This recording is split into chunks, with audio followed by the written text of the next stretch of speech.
সাধনা করে আগে অনর্থ দূর করতে হবে, তারপরে ভক্তি মুক্তি সিদ্ধি বাসনা যত আছে সমস্ত কিছু দূর করতে হবে।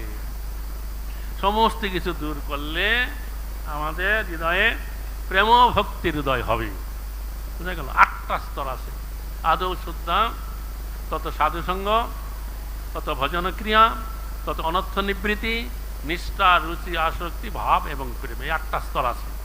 8টা স্তর অতিক্রম করলে প্রেম ভক্তি স্তরে পৌঁছানো যাবে। আর প্রেম ভক্তি স্তর প্রাপ্ত হলে ভগবানকে দর্শন করবার যোগ্যতা অর্জন করা যাবে। ভগবান হচ্ছেন কি অপাকৃত, আর আমাদের এই চোখের যে দৃষ্টি এটা হচ্ছে কি প্রাকৃত। চৈতন্য চরিতামৃত গ্রন্থে বলছে অপাকৃত বস্তু নয় প্রাকৃত গোচর। তবে একটা কাজল পাওয়া যাবে, অঞ্জন কাজল, সেই কাজলটা চোখে লাগাই দিলে ভগবানকে দেখা যাবে। সেই কাজলটা এই যে কসমেটিকের কোনো দোকানে কিনতে পাওয়া যায় না, সেটা সাধনা করে অর্জন করতে হয়। বোঝা গেল? এই জন্য ব্রহ্মসংহিতায় বলা আছে প্রেমাঞ্জন সুরিত ভক্তি বিলোচনেন সন্তু সদৈব হৃদয়সু বিলোকয়ন্তী। সে প্রেমরূপ অঞ্জন, সেই যে প্রেমরূপ অঞ্জনটা কিভাবে পাওয়া যাবে সেটা মহাপ্রভু রামানন্দ রায়কে জিজ্ঞাসা করেছিলেন যে সাধ্য বস্তু সাধন বিনা কেহ নাহি পায়, কৃপা করি কহরায় পাবার উপায়। সেই যে সাধ্য বস্তু পরমেশ্বর ভগবান, তাকে কেউ লাভ করতে পারে না। হে রামানন্দ, তুমি কৃপা করে বলো তাকে পাবার উপায় কি? কি যে পাওয়ার উপায় সেটা রূপ গোস্বামী পাদ তিনি যখন ভক্তির সামৃত সিন্ধু গ্রন্থ রচনা করলেন তাতে তিনি উল্লেখ করলেন যে আদৌ শ্রদ্ধা। শ্রদ্ধা প্রথমে যে শ্রদ্ধা থাকার দরকার আছে। হ্যাঁ, শ্রদ্ধা থাকলে পরে মানুষ কি করে? সাধু সঙ্গ করে। সাধু সঙ্গে যখন আসবে তখন ভগবানের কথা যখন শ্রবণ কীর্তন হয় তা শুনবার পরে তারও মনে একটা ইচ্ছা থাকবে আমারও এই জীবনে এই হরিনাম হরিভজন করা উচিত। তখন তিনি কোনো সদ্গুরুর কাছ থেকে দীক্ষা মন্ত্র প্রাপ্ত হইলেন, তখন তার ভজন ক্রিয়া শুরু হলো। যখন ভজন ক্রিয়া শুরু হবে তখন কি হবে? এই যে অনাদিকাল ধরে আমরা যে ভগবত বহির্মুখে আছি, আমাদের কতগুলো অনর্থ আছে, সেই অনর্থগুলো কর্মে কর্মে দূর হতে থাকবে। তা বিশ্বনাথ চক্রবর্তী ঠাকুর শ্রীমদ্ ভাগবতমের বিখ্যাত টিকাকার, তিনি উল্লেখ করেছেন সাধারণ জীবের 4 ধরনের অনর্থ আছে। প্রথম অনর্থ হচ্ছে কি?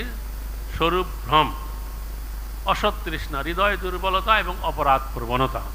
এই 4টা অনর্থের কথা বলছেন। স্বরূপ ভ্রম হচ্ছে কি? যে আমি কি, আমরা তা জানি না। আমাদের এই দেহটাকে আমরা আমাদের স্বরূপ বলে মনে করি। আমাদের প্রকৃত সত্তা হচ্ছে আত্মা, সে আত্মাকে আমরা বিস্মৃত হইয়াছি। এই দেহটা কি করে ভালো থাকবে, সুন্দর দেখাবে, এই জন্য নানা রকম সুন্দর ডিজাইনের পোশাক পরিচ্ছদ পরি, দর্পণেতে মুখ দেখি, তাই নাকি? কিন্তু আমাদের প্রকৃত সত্তা হয়েছে কি? এই দেহ নয়। এই দেহ আগে ছিল না, বর্তমানে আছে, যে কোনো সময় দেহের বিনাশ হবে। আমাদের প্রকৃত সত্তা হচ্ছে আত্মা, সে অনাদিকাল ধরে আছে, ভবিষ্যতে থাকবে, তার কখনো বিনাশ নেই। তাকে অস্ত্রের আঘাতে আগুনে পুড়িয়ে জলে রেখে তার বিনাশ করা যায় না। ভগবদ্গীতাতে ভগবান শ্রীকৃষ্ণ এই আত্মাকে অজর এবং অমর বলেছেন। আমাদের মায়াপুরে একজন মহারাজ একটা গান লিখছে না, গুরুদেব দয়াময়, সেই কীর্তনের একটা পদ আছে যে বিরূপে স্বরূপ ভাবি মুরমন মায়াতে আকৃষ্ট হয়। যেটা আসল স্বরূপ নয় সেটাকে, বিরূপটাকে আমরা স্বরূপ বলে মনে করি, অর্থাৎ আমাদের দেহটাকে। এই দেহটা আমাদের আসল স্বরূপ নয়। এই জন্য বলছে বিরূপে স্বরূপ ভাবি মুরমন মায়াতে আকৃষ্ট হয়, মায়াতে আকৃষ্ট হয়।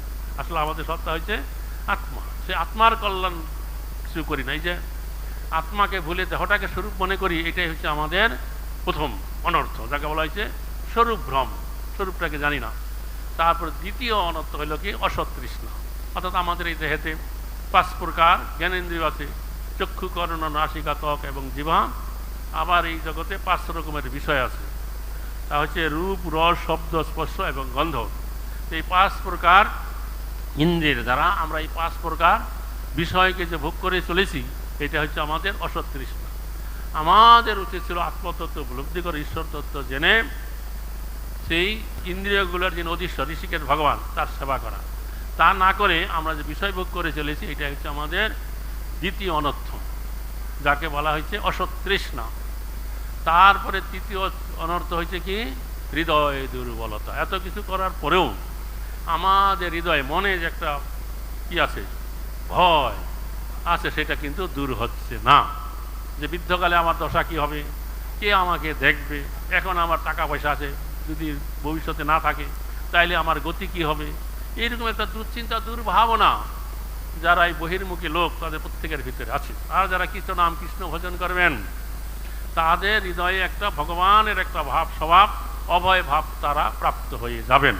ভক্তিবিনোদ ঠাকুর তার কীর্তনের পদে বলেছেন, অবশ্য রক্ষিবে কৃষ্ণ বিশ্বাস পালন। কৃষ্ণের উপর তার একটা নির্ভরতা আসবে। আমার যা কিছু বিপদ আসে হোক না কেন, ভগবান শ্রীকৃষ্ণ আমাকে সমস্ত বিপদ থেকে কি করবেন, রক্ষা করবেন।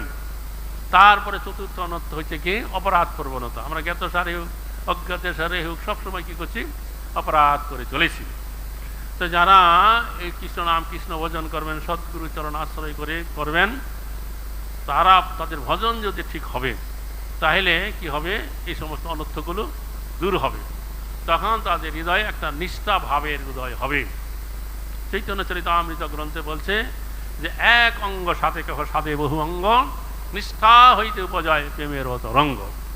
অর্থাৎ এই যে নববিধা ভক্তি আছে, পূর্বকাল থেকে দেখা যায় পূর্বকালে এক এক মহাজন একটা ভক্তঙ্গ যাজন করে কি করেছেন, পরমেশ্বর ভগবানকে প্রাপ্ত হয়ে গেছেন। পরীক্ষিত মহারাজ 7 দিন ভগবানের কথা শুনেছেন, ভগবানকে পেয়ে গেলেন। সুখদেব গোস্বামী 7 দিন ভগবানের কথা কীর্তন করলেন। আর প্রহ্লাদ মহারাজ মাতৃগর্ভে থাকা অবস্থায় নারদ মুনির কৃপায় ভগবানের কথা শুনে তার স্মরণ করতে করতে ভগবানকে প্রাপ্ত হয়ে গেলেন। এইরকমভাবে এক এক মহাজন এক একটা ভক্তঙ্গ যাজন করেই ভগবানকে লাভ করেছেন। আবার দেখা গেছে যে অম্বরীশাদী মহারাজগণ তার একসাথে বহু অঙ্গ যাজন করে ভগবানকে প্রাপ্ত হয়েছেন। তো চৈতন্য চরিতামৃত গ্রন্থকার বলছেন যে আপনি এক অঙ্গ সাধন করুন, বহু অঙ্গ যাজন করুন, সেটা বড় কথা নয়। আপনি যতটুকু ভক্তঙ্গ যাজন করবেন সেটা যেন নিষ্ঠার সাথে যেন সেই সেবাটা সম্পাদিত হয়। নিষ্ঠার সাথে সেবা সম্পাদিত হলে আমাদের এই ভগবত ভক্তি করার যে মূল উদ্দেশ্য, এই প্রেম ভক্তি স্তর প্রাপ্ত হওয়া, সেটা প্রথম তরঙ্গ ঢেউ এই নিষ্ঠার থেকে উদিত হয়ে যাবে। আমরা একবার এক স্থানে গিয়েছিলাম, আমরা বসে স্নান করার পরে তিলক করছিলাম। তখন ওখানে একজন মহাত্মা সাধু পরম ভক্ত তিনি আমাদের বললেন যে দেখো, এই যে ভগবত ভক্তিটা এত উপাদেয় আছে, একটা ভক্তঙ্গ যদি ঠিক মতো যাজন হয় তাহলেই ভগবত প্রাপ্তি হওয়া যায়। তোমরা যে তিলক করছো, তিলকটা ঠিক হচ্ছে না। বলছে এই তিলক সেবা যদি ঠিক হয়, তিলক সেবার দ্বারাই ভগবান প্রাপ্তি ঘটে যায়। এই জন্য আবার বলছে প্রসাদ ও সেবা করিতে হয় সকল প্রপঞ্চ জয়। প্রসাদকে যদি প্রসাদ বুদ্ধিতে সেবন করা যায় তাহলে এই যে ভব সংসার উত্তীর্ণ এই ভগবত ধামে চলে যাওয়া যাবে শুধু প্রসাদ সেবা দ্বারাই। সেটা বলছে এই নিষ্ঠার থেকে উপজয় প্রেমের তরঙ্গ। এই নিষ্ঠার পরিপূর্ণ অবস্থার নাম হয়েছে কি, রুচি। রুচি মানে টেস্ট, স্বাদ।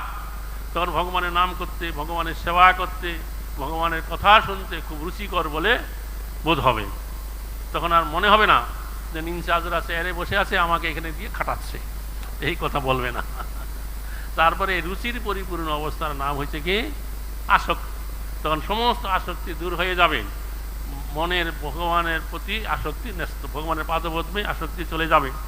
এই আসক্তি পরিপূর্ণ অবস্থার নাম ভাব, এবং এই ভাবের পরিপূর্ণ অবস্থার নাম হচ্ছে প্রেম। যখন কোনো সাধক ভক্ত এরকম 8টা স্তর অতিক্রম করে প্রেম ভক্তি স্তরে পৌঁছে যাবেন, তখন ভগবান কি করবেন, তার হৃদয় অধিষ্ঠিত হয়ে যাবে। তার হৃদয়ে আর কোনো রকম অন্য অভিলাষ কোনো কিছু থাকবে না, তার অনেক আগেই তার দূর হয়ে যাবে। এবং আবার কি যে প্রেম ভক্তি স্তর পৌঁছে গেলেন তৎক্ষণাৎ যে ভগবত দর্শন হয়ে যাবে তা কিন্তু নয়। কারণ ভগবান সরাট পুরুষ, ইচ্ছাময় ভগবান। তিনি কোন ভক্তকে কখন কিভাবে দর্শন দেবেন এটা সম্পূর্ণ তার ইচ্ছাধীন। সে ভক্ত যোগ্যতা হয়ে রইল, যে কোনো সময়ে সে ভগবত দর্শন তার ঘটে যাবে। হরে কৃষ্ণ, নিতাই গৌর সীতানাথ প্রেমানন্দে, হরি হরি বল, হরে কৃষ্ণ।